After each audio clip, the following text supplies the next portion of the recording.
Okay, so this is part 2 of our conversation about Instagram, and basically what we're talking about here is tips so that you can continue to use Instagram, but in a way that prioritizes your mental health and stops the app from rotting your brain.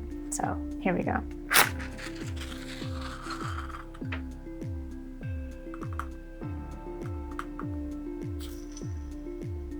My name is Dr. Park. I'm a psychologist for teens and college students, and here at Through the Waters, we nurture your mental health.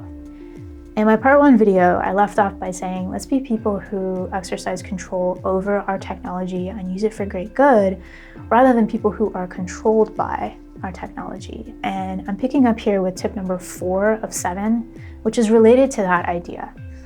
Make decisions ahead of time about what you're gonna do with the time in your day. Time is one of our most precious resources as humans.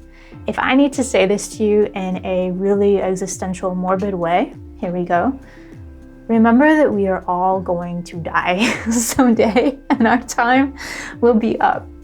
Do you want to allow Instagram to suck more of this precious resource away from you? Decide ahead of time what you'll do with your time.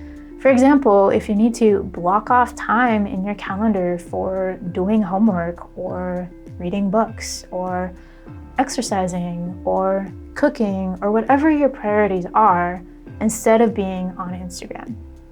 Decide this day where you want your time to go, and then look at your calendar throughout your day so that you know where to divert your time and energy and attention instead of being on Instagram. That way you can immerse yourself in activities that are aligned with your values, and you know what you'll be doing instead of, scrolling through reels. My cameraman is cracking up. Okay, I'm gonna continue. The 5th tip is a question that I shared with you in my previous video about YouTube. And the same logic applies to Instagram. When you're using Instagram, are you the consumer or are you the product? You might feel like you're the consumer, you might look like the consumer, you might walk, talk, and smell like the consumer, but you are actually the product. As Instagram users, we are Instagram's product. Why? Because Meta, who owns Instagram and Facebook, has these platforms set up as ad ecosystems. The product is your attention and your engagement. Those are monetized because they're sold to the consumer. The consumer is the advertiser. Attention is a modern day currency. I feel kind of gross and weird even saying it that way, yet I do see that that's the setup here. That is the reality. If that reality makes you annoyed or angry, use that energy to steward your own attention and time during your day and take back some control. 6th tip is to ask yourself a question before you open Instagram. The question is this: what is my intention? I learned this from Dr. Vivek Murthy, the former Surgeon General here in the US. The question is my intention to respond to that one DM? Is my intention to see if that one friend is doing okay? Is my intention to, whatever else you're gonna do, 5 minutes of funny reels to take a break in your day. And whatever your intention is, try to be clear about that before you open the app and try to remember it even when you are within the app itself. And that's hard. I have experienced that is really hard. Sometimes when I find myself going down a rabbit hole on Instagram, it's cracking me up with reels, it knows my sense of humor. I close my eyes for a moment, I take a breath, and I'm just like, why am I here? I know I opened Instagram for a specific reason. I try to go and do that thing, and then I try to get out of the app again. Okay, 7th and final tip is what I'll call a habit-breaking strategy.